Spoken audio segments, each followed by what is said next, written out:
okay. Haven't been out for a while. Anyway, we're on the last one now. What we're going to do, as you can see, you can go ahead and pan this here. Okay, it's late at night. We're in our shop, and I'm going to have to skin this out here on the floor. This was supposed to be a life-size antelope mount for the customer, but what it turned out to be is a head mount. He called me up at the last moment and said just go ahead and make a head mount. So here we are. He'd already cut up here, up to the brisket area, and just right behind the front legs. So we're going to go ahead and make a full shoulder head mount out of this. All cuts to make a head mount, game head, full shoulder head mount, whatever you want to call it, for the taxidermist, it's usually about 5 inches behind the shoulder blades. Shoulder blades are right here. On deer, antelope, sheep, what have you. Alright, shoulder blades. About 5 inches behind. Pretty much just about half the animal. Alright? A circular cut all the way around the animal. We need all of this skin forward for a head mount. Circular cut. And then here, split the skin. This is very important. Everybody goes to the inside, to the outside. No. Down, in this case up. Up the back of the leg, center of the back of the leg, right here where you can see on this pronghorn. We'll just go ahead and call it an antelope. This pronghorn, North American pronghorn antelope, right here. Up the back of the leg, keep coming, right to that circular cut. Don't cut in to the armpit skin. Just go ahead and make that straight cut. There you go. What cut you see here, you do identically on the other side. Circular cut all the way around the animal. I still got to do the other side. But then you split it right up here. And then you grab the skin, you pull it forward. In this case here, I'm going to go ahead and split the skin down the back of the neck, following the center of the spine, and open it up. Some taxidermists, especially for competition mounts, etc., they don't want to split that skin. They'll just go ahead and tube it. For you, the hunter, just go ahead and tube it if you want, if you're out in the woods. Once you make that split, pull that skin forward, use your knife where it's needed, and you're going to have to use your knife. Pull it forward to the base of the skull, cut that off, let the cape dangle, bring it into the taxidermist, and the taxidermist will finish skinning it for you. So this is what we're going to do here. Go ahead and continue skinning. So it's pretty late at night. Everybody's tired. And we get to do this. So here, again, notice that cut came right up here. And rigor mortis is already set in on this antelope, pronghorn. So what I'm going to do here, I'm going to have to flip him over.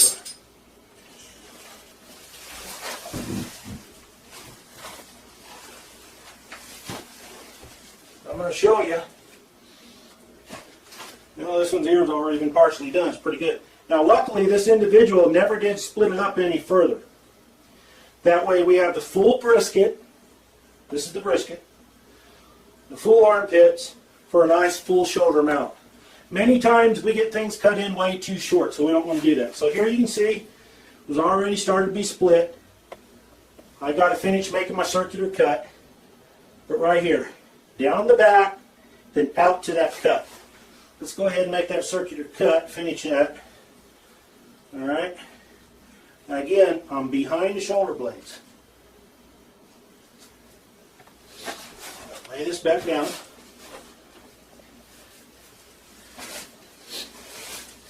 Let's see right where this is, right here. Okay.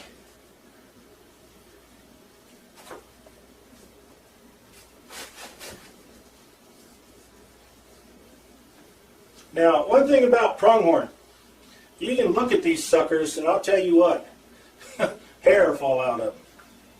And that's just the way it is sometimes, I'll tell you. And there you go. I've got our circular cut. make sure it all comes out. There you go.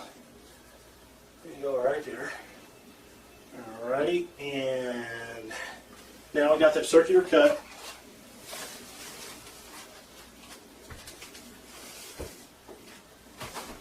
So now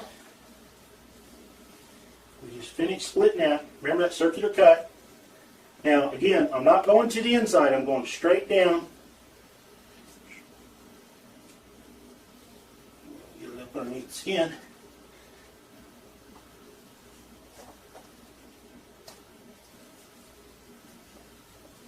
There you go. That way we have cut.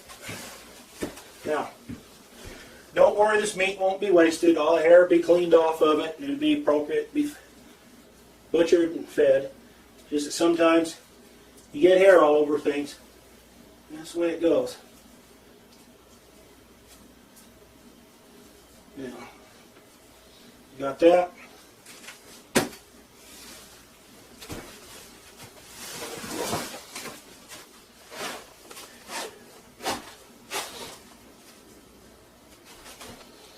Straddle him. Following the center of the spine. Now I like to open up the capes like this. One, for measurements, and also two, it's easier to flesh on our machines. So that's what we're doing here. There you go.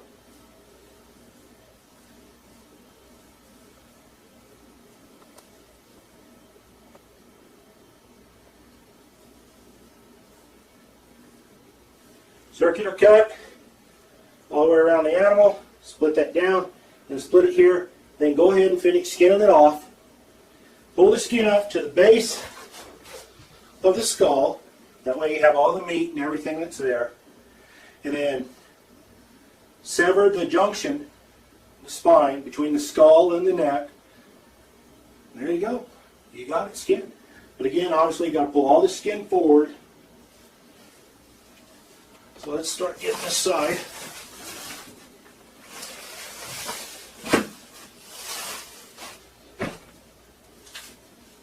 Now usually, not all the time, let me just make sure there's various different layers of meat on the animal. Go ahead and pull it off. Now I could take my time and just be here all night, but luckily this here's peeling pretty good.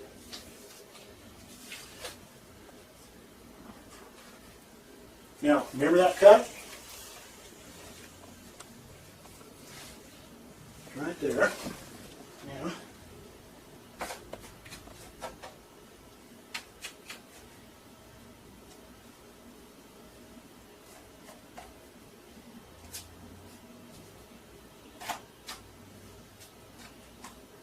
some of you people out there that are really experienced, and you've done this before, you could be laughing at me because you can do it so fast, you have real long knives. I'm using a scalpel right now. Like I said, this is number 36. So, on our list today. And earlier, like I said, I was up in the mountains. I'm kind of tired to begin with, but no, this is what I'm going to do here. There you go. We got this part.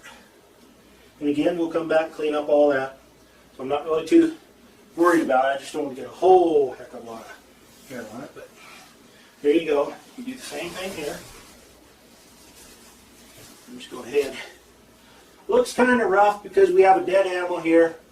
This is meat and blood, sinew, and everything else.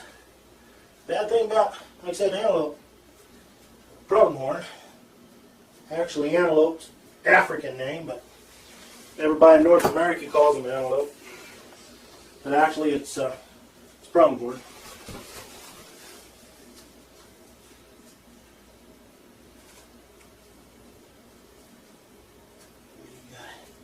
Get some of this here cleaned off.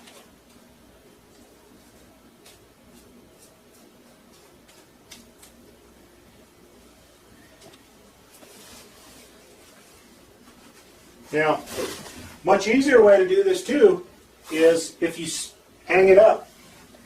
Well, right now, we're unable to do so, so we just got to do this right here. most of this done.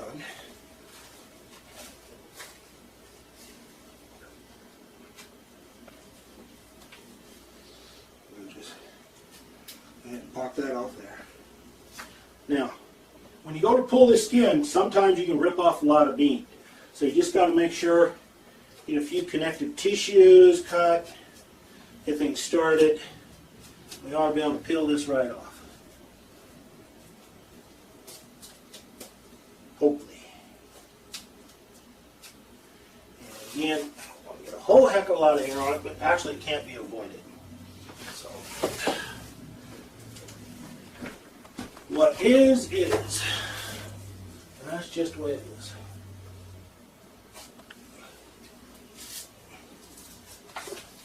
We're just trying to hurry up.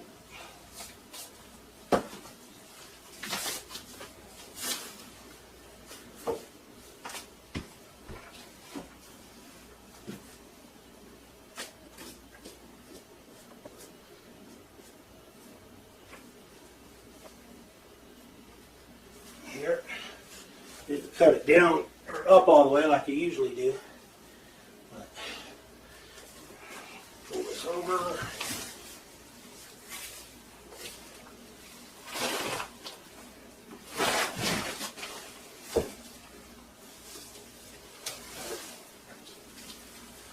That way, if you got it hanging up, it's like a second or third person there helping you, hanging on to it. You can just put your weight on this thing here, strip this skin all the way down.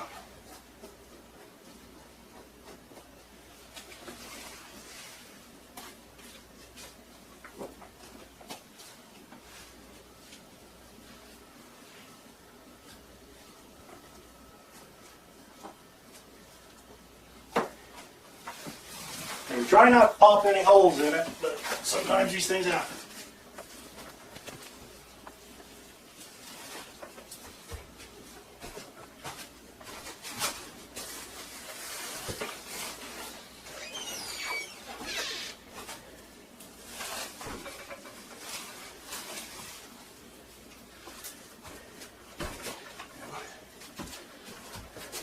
Again, first thing should have done earlier was cut this all the way down. Now I'm going to have to go ahead and cut this up a little bit. Now, usually on pronghorn, a couple different ways you can cut this. You can actually cut this to the side just a little bit. Being careful, trying not to cut the hair. And you would cut under the skin. You don't want to cut down and cut the hair. And the reason why you might want to cut it to the side just a little bit is to help hide the incision and you don't mess up all the long mane that's on here. But I'm used to cutting them up the middle, so it just depends upon how you've been trained and what you're used to. Now, let me just see here.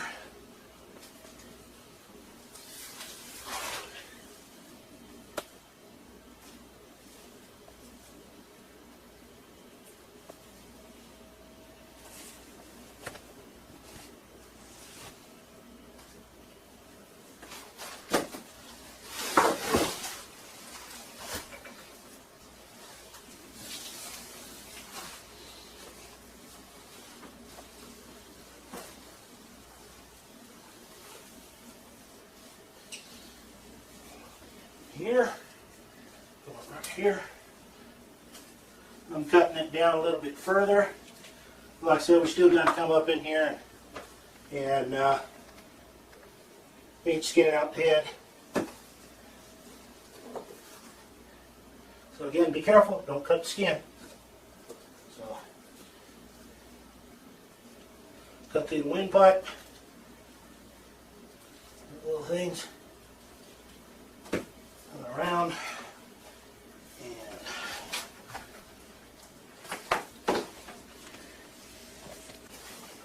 there you go, right here. Now notice on this cape, this way you usually deliver it to the taxidermist, right like this. The full underarm, the brisket, and the other underarm.